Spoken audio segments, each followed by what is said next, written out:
ايه زيكم؟ يا رب تكونوا بخير. فيديو النهارده للبنات المرتبطه. لما تكوني مع شاب مثلا وبتحبوا بعض وكده، ما تفضليش كل شويه انت بتحبني، انت بتحبني بجد، انت بتحبني بجد بجد، انت بتحبني ولا انت يعني لسه بتفكر؟ معلش، يعني هو بيفكر في ايه؟ ما هو معاكي يا حبيبتي، ما هو معاكي. بيفكر في ايه؟ ما هو بيحبك، يعني اكيد اكيد بيحبك، يعني ما هو معاكي. يعني هو بيفكر في ايه ولا هيفكر في ايه؟ ما تفضليش كل شويه تلحي، ما تفضليش كل شويه انت بتحبني بجد، انت بتحبني. طب وحياة مامتك وباباك انت بتحبني؟ طب وحياة اخواتك انت بتحبني؟ طب مش عارفه، لو ما ردش عليكي في التليفون انت ما ردتش عليا ليه؟ انت كنت بتكلم واحده؟ انت بجد بتحبني يا احمد؟ انت بجد بتحبني يا محمود؟ وانت بلاش الكلام ده، بلاش الكلام ده. يعني الراجل يا جماعه شخصيته غير الست. ماشي، الراجل بيمل بسرعه حتى لو هو بيحبك بيمل. بلاش ان انت تفضلي تلحي عليه وتفضلي تقولي له احلف لي ان انت بتحبني، احلف لي ان انت يعني بتعشقني كده ومفيش حد في حياتك غيري.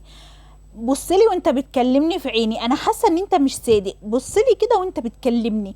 لا، انت بتحبني بجد؟ طب اثبت لي، اثبت لي دلوقتي حالا. طب بلاش الخنقه دي، بلاش تبقي خنقه كده ورخمه ورخمه في نفسك كده، علشان هم ملهمش خلق وهيسيبك اساسا وهيشوف غيرك. حتى لو بيحبك هيمل منك.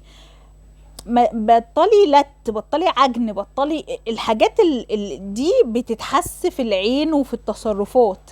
الحب ده بيتشاف وبيتحس. مش قول قول قول قول بتحبني، قول لا، قول ما بتحبنيش، قول ان انت بتعشقني، قول ان انت بتعشقنيش، قول.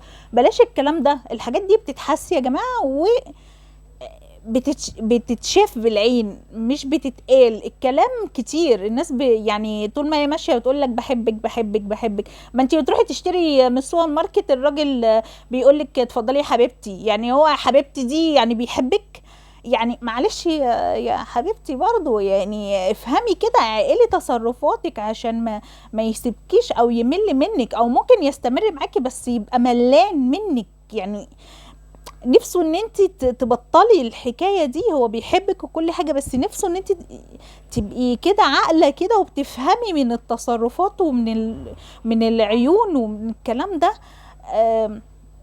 ما تبوظوش حياتكم يعني على حاجات تافهه. وان انت لازم تقولي، وان انت لازم تقولي ان انت بتحبني، وان انت لازم تقولي ان انت ما فيش في حياتك غيري. ما هو باين في التصرفات وفي العين يا جماعه. بطلوا بقى خنقه، بطلوا خنقه بجد. يعني ده انا كست اتخنقت منكم يعني. آه بس ده كان فيديو النهارده، يا رب يكون عجبكم.